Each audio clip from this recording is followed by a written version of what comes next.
Ma'asyiral muslimin rahimakumullah. Untuk memulai tema ini saya akan membacakan sebuah syair.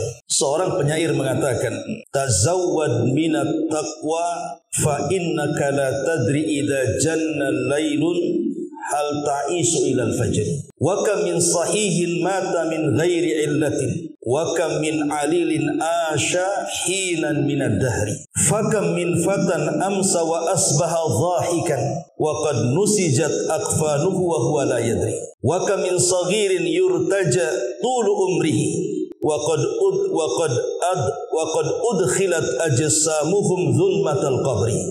Wa kam min arusin zayyanuha li zawjiha wa qad qubidat arwahuhum lailatal qadri. Seorang penyair mengatakan, tazawwad minat taqwa fa innaka la tadri idza janna lailun hal ta'isu ilal fajr.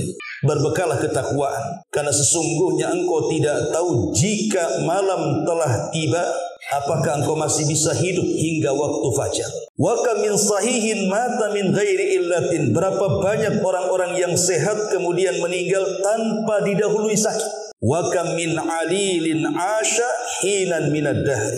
Dan betapa banyak orang yang sakit yang masih bisa hidup beberapa lama. Fakam min fatan amsa wa asbaha dhahika wa qad nusijat akfanuhu wa huwa la yadri.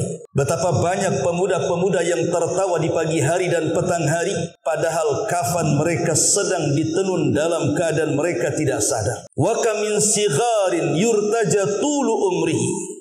Berapa banyak anak-anak yang diharapkan panjang umurnya. Wa qad udkhilat ajsamuhum zulmatal qabri. Padahal tubuh mereka telah dimasukkan dalam kegelapan kuburan. Wa kam min arusin zayyanuha li zawjiha.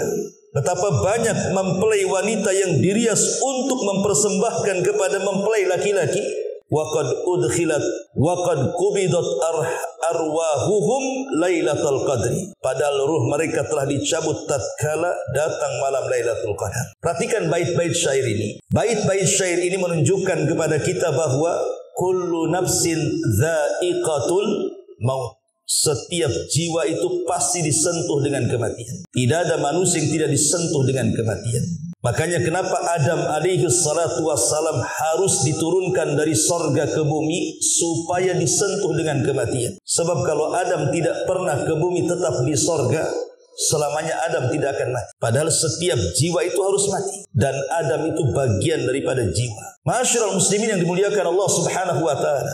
Abu Bakar Siddiq radhiyallahu an, ma'ruf, seorang sahabat Nabi, orang terbaik setelah Nabi SAW, itulah Abu Bakar Siddiq. Menjelang wafatnya, putrinya Aisyah Ummul Mukminin radhiyallahu anha membacakan bait-bait syair, di mana bait-bait syair yang diungkapkan oleh Ummul Mukminin Aisyah itu mengungkapkan tentang kesedihan akan ayahnya Abu Bakar. Tapi Abu Bakar mengatakan, tidak pantas engkau mengucapkan syair-syair itu. Tapi katakanlah, waja'at sakratul mautu bil haq dzalika ma kunta minhu tahid. Apabila sakarat kematian itu sudah datang, maka tidak mungkin dihindarkan. Itulah yang membuat orang lari darinya. Artinya sekelas Abu Bakar Siddiq radhiyallahu an, manusia mulia, disentuh dengan kematian. Umar bin Khattab radhiyallahu an, saat detik-detik wafatnya dia mengatakan kepada Ibnu Umar putranya, letakkan kepalaku di tanah. Letakkan kepalaku di tanah, kata Umar. Celaka kalau seandainya Umar meninggal dalam kondisi tidak baik. Bahkan Umar ibn Abdul Aziz, cicit daripada Umar ibn Khattab radhiyallahu an, saat wafat, detik-detik wafatnya dia mengatakan kepada orang-orang di sekitarnya, hantarkan aku ke kuburan. Dia ingin sebelum meninggalnya melakukan ziarah kubur. Setelah kemudian dipapah dan dibopong sampai ke areal kuburan, dia pun menangis. Kemudian Umar bin Abdul Aziz mengatakan, ya man la yazulu mulku irham man qazzala mulku. Wahai zat yang tidak pernah hilang kekuasaannya, kasihilah, sayangilah atau kasihinilah hambamu yang telah hilang kekuasaannya. Wahai zat yang tidak pernah hilang kekuasaannya, sayangilah kepada zat yang telah hilang kekuasaan. Kalau manusia-manusia mulia ini disentuh dengan kematian, bahkan lebih daripada itu para nabi dan rasul disentuh dengan kematian, apalagi kita yang bukan nabi, bukan sahabat, bukan pura ulama, maka jelas kematian itu akan menyentuh siapapun. Makanya dalam bait syair ini dikatakan berapa banyak orang-orang yang sehat kemudian meninggal tanpa didahului sakit. Tapi betapa banyak orang-orang sakit juga tidak mati-mati, justru diberikan usia panjang pula dia. Terlihat di masyarakat kan ada orang yang menjaga orang sakit. Anggaplah orang sakit ini stroke berkepanjangan, tidak sembuh-sembuh. Yang menjaga lebih mati duluan dibandingkan yang dijaga. Dan itu banyak tuh. Makanya di sini dikatakan betapa banyak orang yang sehat kemudian meninggal tanpa didahului sakit. Tetapi banyak orang sakit tak mati-mati pula dia. Karena memang sakit itu bukan tanda kematian. Ingat, sakit itu bukan tanda kematian. Walaupun umumnya kematian itu diawali sakit. Tapi sakit bukan tanda kematian. Banyak orang sehat mati dan orang sakit pula lama matinya. Atau dikatakan fakam min fata amsa wa asbaha dhahikan wa qad nusizat aghfanuhu wa huwa la yadri. Berapa banyak pemuda-pemuda yang tertawa di pagi hari, tertawa di petang hari. Dia tidak sadar kain kapan sudah ditenun kepadanya. Saya teringat waktu corona kemarin. Saya ingat ada satu kawan itu, orangnya suka olahraga di pagi hari, suka lari, sehat jasadnya itu. Tiba-tiba kemudian ketika pemerintah mewajibkan vaksin, divaksin dia, vaksin pertama. Malamnya demam, besoknya pula mati. Padahal dia lebih sehat dibandingkan saya. Saya jarang olahraga, dia suka olahraga. Dan dia pantang makanan-makanan sembarang masuk. Padahal paginya ngobrol dengan saya, ngopi juga di warung. Besok pula dia sudah dikafani. Inna lillahi wa inna ilaihi raji'un. Wa kam min sigharin yurtaja tulu umrihi wa qad udkhilat ajsamuhum zulmatal qabri. Bahkan anak-anak, bayangkan baru lahir, harusnya dia kan panjang umurnya karena dia baru lahir. Harusnya orang-orang yang sudah tua, nenek-nenek, kakek-kakek itulah yang mati duluan. Tapi betapa banyak anak-anak kecil yang diharapkan panjang umurnya, rupanya mereka lebih dulu dimasukkan kuburan dibandingkan kakek nenek. Itulah kullu nafsin dha'iqatul maut. Kematian itu menyentuh siapa saja. Mau bayi, mau anak remaja, mau orang dewasa, mau orang tua. Kematian akan menyentuh siapapun yang memiliki jiwa. Karena setiap jiwa itu disentuh dengan kematian. Pertanyaan pun muncul. Kenapa Allah Subhanahu wa ta'ala menciptakan kematian? Apa hikmah di balik kematian? Yang pertama, hikmah di balik kematian itu, Allah ingin menunjukkan qudratuhu, kekuasaan. Bahwa dia bisa saja menghidupkan dan mematikan. Di mana di antara kuasa Allah Subhanahu wa ta'ala ketika menciptakan manusia, mulai dari lemah. Bayi lahir itu lemah. Kemudian mulai menguat sampailah kuat sekali. Tapi setelah di atas kekuatannya, dia akan melemah kembali dan seperti anak-anak dan disentuh dengan kematian. Itulah kuasa Allah bagi manusia. Bahwa manusia itu ada batas usianya. Orang kalau sudah tua tidak mungkin awet tua.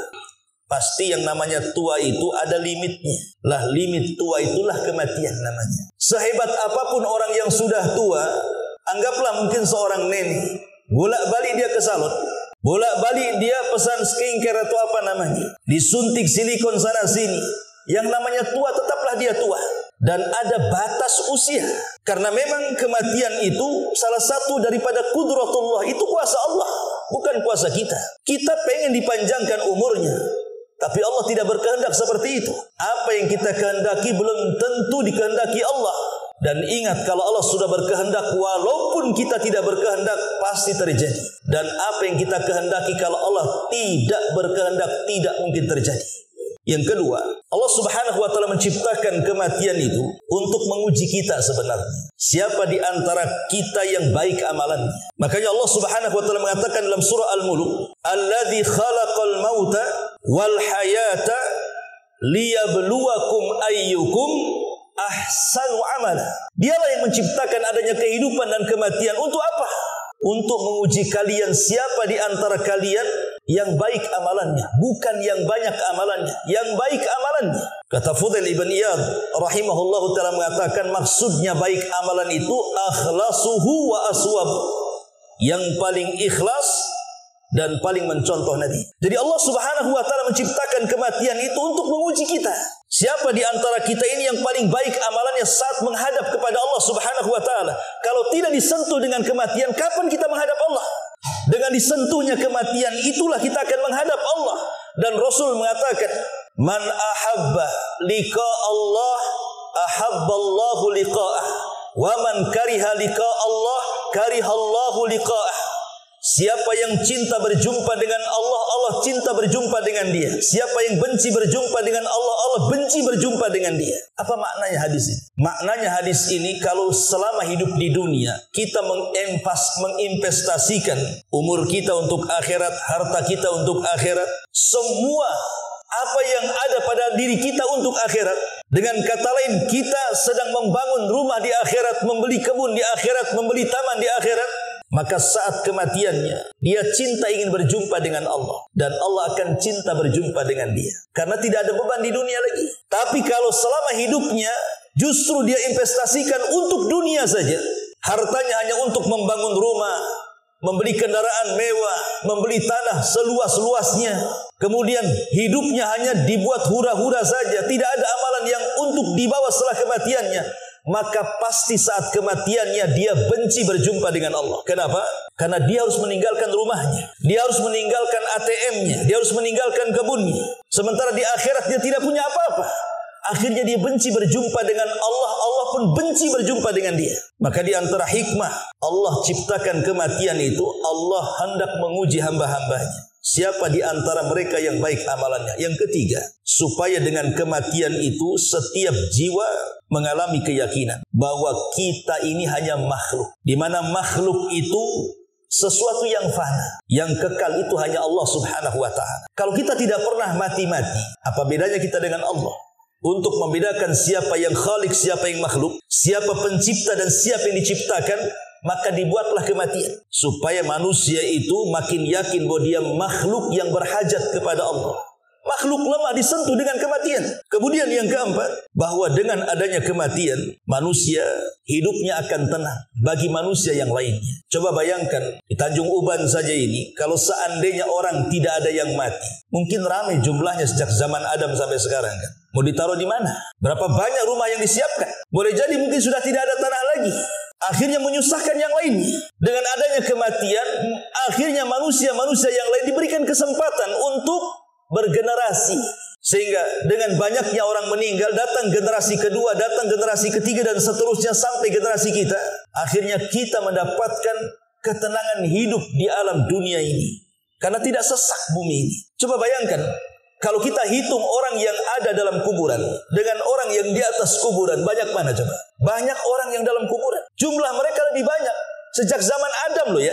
Sampai hari ini kita tidak bisa menghitung orang yang sudah dalam kuburan itu. Makanya kenapa hari kiamat itu Allah Subhanahu wa taala sampai mengatakan yauma tubaddalul ardh ghairal ardi. Hari di mana bumi yang kita pijak ini Allah ganti dengan bumi yang baru, yang terhampar, tidak ada meninggi, tidak ada yang merendah, tidak ada bukit, tidak ada lembah, semua rata.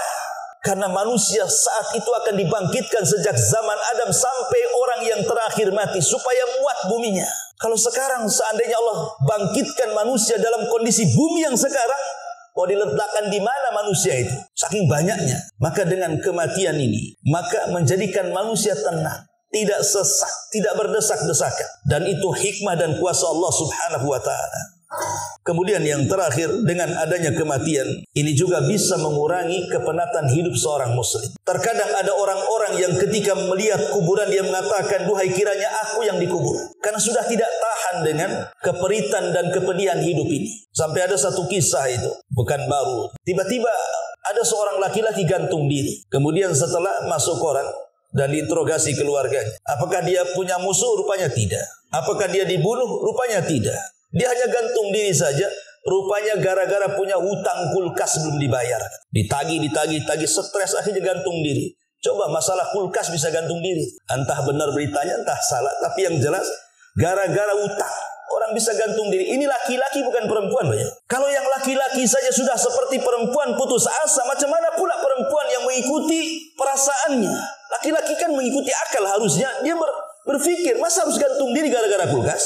Jadi ada orang-orang yang kemudian memilih mati dibandingkan hidup di zaman sekarang ini. Tapi bagi seorang mukmin, kematian itu nikmat bagi mereka, bukan hal yang menakutkan. Dan itu pula yang ditunggu-tunggu mereka.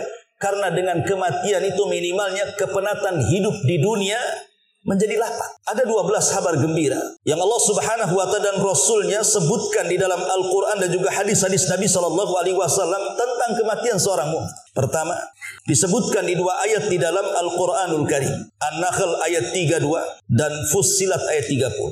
Dalam surah An-Nahl 32 Allah mengatakan, "Alladzina tawaffahumul malaikatu thayyibina yaquluna salamun alaikum udkhulul jannah bima kuntum ta'malun."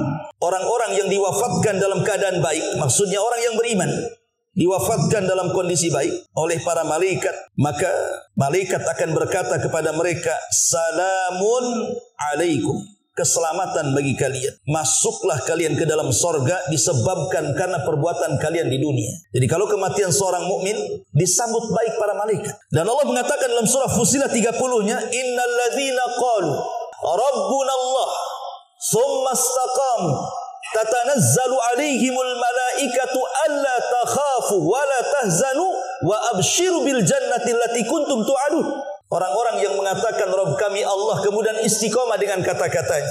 Artinya istiqomah dengan kata-kata Rabb kami Allah. Setiap yang Allah perintahkan kita laksanakan, setiap yang Allah larang kita tinggalkan, setiap yang Allah halalkan kita nikmati, setiap yang Allah haramkan kita jauhi. Istiqomah dengan 4 perkara itu. Maka saat detik-detik wafatnya, maka malaikat akan datang. Ingat bahwa ketika orang meninggal, yang datang itu bukan satu malakul maut saja, tidak. Dan malakul maut itu bukan satu, jumlahnya banyak. Lain dengan Jibril 1, Mikail 1, Israfil 1. Tapi kalau malakul maut itu sifatnya rombongan.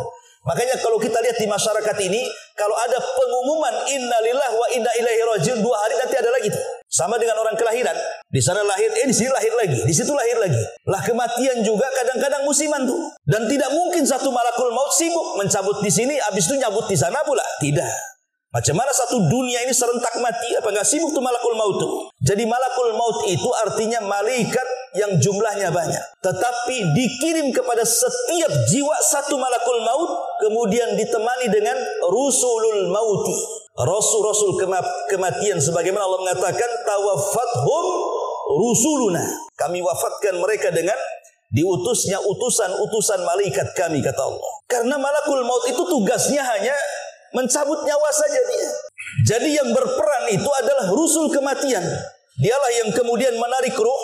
Mulai dari jari jemari kaki terus sampai jari jemari tangan. Ditarik sampai ke kerongkongan. Kalau sudah ruh di kerongkongan, ini tugas malakul maut tuh yang ngambil.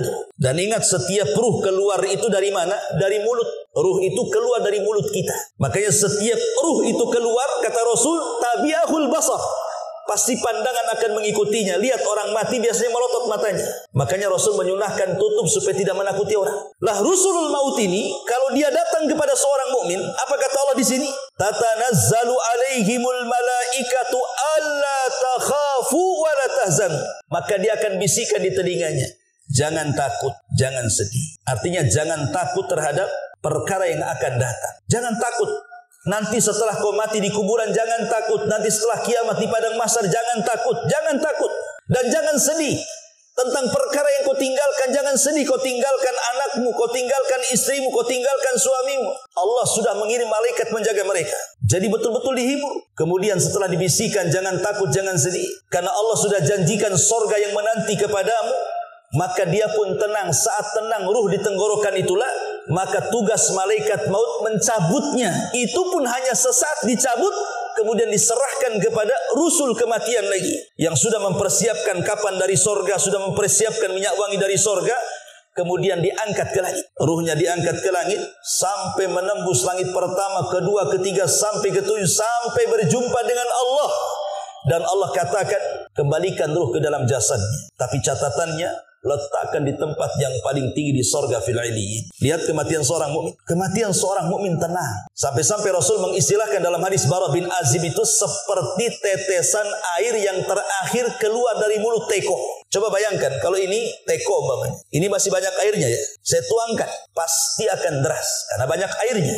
Tapi kalau airnya tinggal 1 tetes, kemudian kita tuangkan, pasti dia akan jalan pelan tuh yang 1 tetes itu. Sampai menggantung di mulut teko, baru kemudian netes. Itu kalau akhir daripada air yang ada di teko. Lah kematian seorang mukmin, kata Rasul dalam hadis Bara bin Azib itu, seperti tetesan yang terakhir keluar dari mulut teko, kata Nabi. Saking tenangnya keluar, tenang sampai di tenggorokan. Dan kalau sudah di tenggorokan, tidak mungkin kembali ke bawah. Karena Allah yang mengatakan, hatta idza balagatit taraqi wa qila man rah. Ketika ruh sudah sampai di sini, siapa yang bisa meruqyah dia mengembalikan ruhnya ke dalam jasadnya? Tidak bisa. Maka sejak itulah tobat dia ditolak. Kalau ruh sudah di sini, percuma dia tobat. Lihat Fir'aun, dia bertobat dan mengatakan amantu bima amanat bi Bani Israil. Aku beriman dengan apa yang diimani Bani Israil. Diterima tobatnya Fir'aun? Tidak. Karena dia bicara seperti itu ketika ruh sudah di sini. Kata Rasul, innallaha yaqbalu taubata 'abdin ma lam yugharghir. Allah itu masih menerima taubatnya seorang hamba sebelum nyawa di kerongkongan. Ini yang pertama, kabar gembira bagi seorang mukmin saat kematiannya. Yang kedua, di dalam kuburan itu ada beberapa peristiwa yang harus diimani. Pertama, disebut dengan dhaghtatul qabri, himpitan kuburan. Yang kedua, fitnatul qabri, fitnah kuburan, pertanyaan mungkar dan nakir. Yang ketiga, azabul qabri, azab kubur, yang kita harus berlindung pada setiap solat kita. Allahumma inni a'udzubika min azabi jahannam wa min azabil qabri wa min fitnatil mahya wal mamat wa min syarri fitnatil masihid dajjal. Kita berlindung dari azab kubur. Kemudian yang keempat, ada nikmat kubur. Lah dalam himpitan kuburan ini tidak ada yang selamat. Semua manusia pasti dihimpit kubur. Mau dia mukmin atau kafir, mau dia ulama ataupun orang biasa, semua manusia pasti dihimpit. Sampai bayi yang tidak berdosa aja dihimpit. Di zaman Nabi, ada salah satu tokoh pemimpin Aus yang mengislamkan satu kabilah Aus, namanya Sa'ad bin Mu'adh. Yang belakangan satu kabilah itu menjadi orang-orang Ansor. Makanya Ansor itu terdiri dari dua kabilah. Pertama Aus, yang kedua Khazraj. Dua suku inilah yang kemudian disebut orang-orang Ansor. Ada Muhajirin, ada Ansar. Lah, dua kabilah ini, Khazraj dan Aus, kita bicara kabilah Aus. Itu pemimpinnya namanya Sa'ad ibn Mu'adh.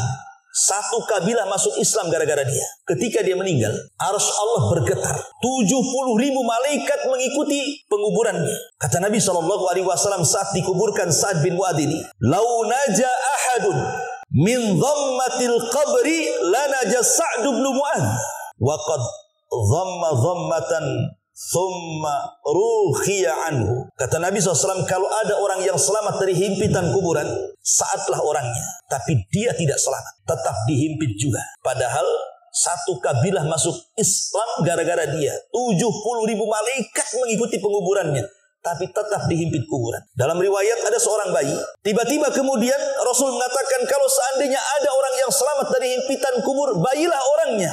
Tapi bayi ini juga tidak selamat. Tetapi tentunya himpitan kuburan bagi bayi, bagi orang-orang yang beriman, akan berbeda dengan himpitan kepada orang kafir, orang fasik, orang fajir, orang jahat, dan begitu seterusnya. Kata Al-Hafidh Ibnu Hajar Al-Asqalani, seorang ulama Syafi'i, mengatakan, adapun himpitan kuburan bagi orang-orang yang beriman, maka itu seperti seorang ibu yang menanti anaknya. Setelah lama hilang kemudian kembali, maka sang ibu itu akan memeluknya. Maka pelukan ibu kepada sang anak atau sang bayi itu tidak mungkin menyakitinya. Karena tanah itu ibarat ibu kita. Bukankah manusia pertama Adam itu diciptakan dari tanah? Dan kita juga akan kembali kepada tanah. Maka tanah itu ibarat ibu kita dan kita anaknya. Jadi kalau kita masuk ke dalam tanah kemudian dihimpit itu, ibarat seorang ibu memeluk anaknya. Itu kalau yang beriman. Tapi kalau orang kafir, kata ulama, ketika dihimpit kuburan maka akan meretakkan seluruh tulang dan persendian. Maka dia akan menjerit, seluruh binatang mendengar, kecuali jin dan manusia tidak mendengar. Saking merasa sakitnya himpitan itu. Tapi bagi orang yang beriman, himpitan itu sebuah nikmat. Karena dipeluk seperti seorang ibu memeluk bayinya. Ini yang kedua. Yang ketiga, orang-orang yang beriman apabila terjadi fitnah kubur. Fitnah kubur itu soal al-malakaini, soalan dua malaikat mungkar dan nakir. Itu disebut fitnah kubur artinya. Man rabbuk, siapa Rabb? Man nabiyuk, siapa nabi? Ma dinuk, apa agama? Itu namanya fitnah kubur. Orang-orang yang beriman, maka Allah Subhanahu wa taala akan berikan kemantapan jawaban. Jadi Allah yang memantapkan jawabannya, bukan kita yang memantapkan. Allah sendiri yang memantapkan. Dan itu disebutkan dalam surah Ibrahim 27. Yuthabbitullahu alladzina amanu bil qauli tsabit fil hayatid dunya wa fil akhirah wa yudhillullahu adh-dhalimina wa yaf'alullahu ma yasha. Allah akan meneguhkan iman orang-orang yang beriman dengan ucapan yang mantap. Jadi Allah sebagai pelakunya, Allah akan meneguhkan, Allah yang akan menguatkan jawabannya. Karena sekalipun Anda ini di dunia kalau ditanya siapa Rabbmu, kalau orang Islam tentu lantang mengatakan Allah Rabbku. Siapa nabimu? Orang Islam pasti lantang mengatakan Muhammad nabiku. Apa agamamu? Tengok KTP saya, buta ya, Islam. Di dunia kita bisa saja mudah menjawab, tapi di akhirat mampu kita jawab soalan-soalan yang sudah kita tahu pertanyaan dan jawabannya? Belum tentu. Karena yang memantapkan jawaban itu bukan kita, tapi Allah yang memantapkan jawaban. Dan itu hanya diberikan kepada orang-orang yang beriman saat kematian. Ini yang ketiga. Yang keempat, Allah lancarkan jawabannya. Bukannya dimantapkan, tapi lancar dia menjawab. Sebagaimana hadis Bara bin Azib radhiyallahu anhu, wa ya'tihi malakani, maka akan datang dua malaikat kepadanya, fayujlisanihi, maka akan didudukkan oleh keduanya, fayakulani lahu, maka keduanya akan berkata kepada orang ini, man rabbuk, siapa Rabbmu? Fayakul, maka dia mengatakan Rabbi Allah, Rabbku Allah. Fayakulani lahu, keduanya akan mengatakan ma dinuk, apa agamamu?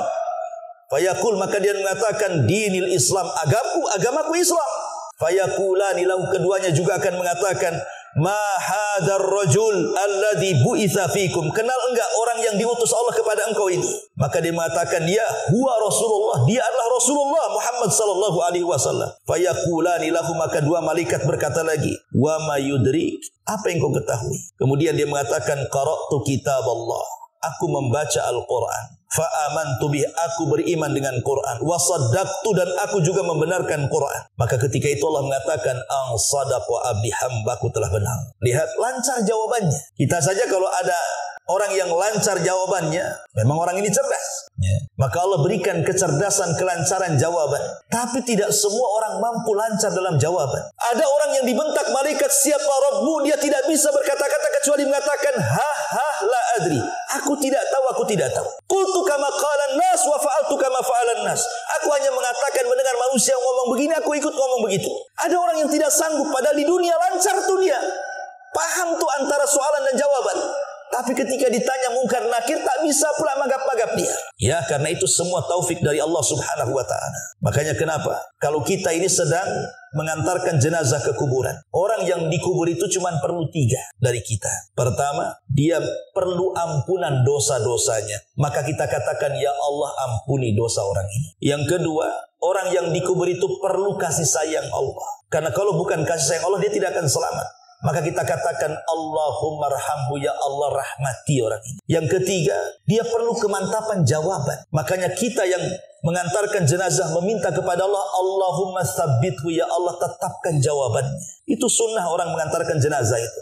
Jangan mengantarkan jenazah habis itu balik. Ya. Apa gunanya? Gunanya kita mengantarkan jenazah ke kuburan itu supaya sebelum pulang kita mendoakan 3 perkara. Ya Allah ampuni dosa orang ini, ya Allah rahmati orang ini, ya Allah tetapkan jawaban orang ini, baru kita balik. Itu yang dihajatkan orang yang mati. Nah ini kadang-kadang kita mengantarkan kuburan hanya gitu saja kan.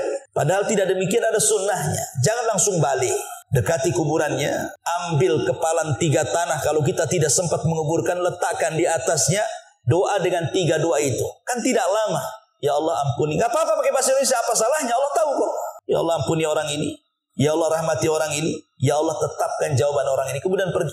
Itu sunnahnya. Ma'asyiral muslimin wal muslimat rahimakumullah. Ini yang keempat. Yang kelima, ketika seorang muslim atau seorang mukmin lancar dalam jawaban, maka akan ada panggilan dari langit dan mengatakan ang sadaqa abdi, hambaku telah benar.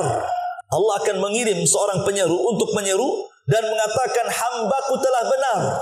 Artinya seorang mukmin akan diberikan tazkiyah, rekomendasi dari Allah tentang kejujurannya. Kalau Allah sudah menganggap kita jujur, tidak ada manusia yang mengatakan kita dusta.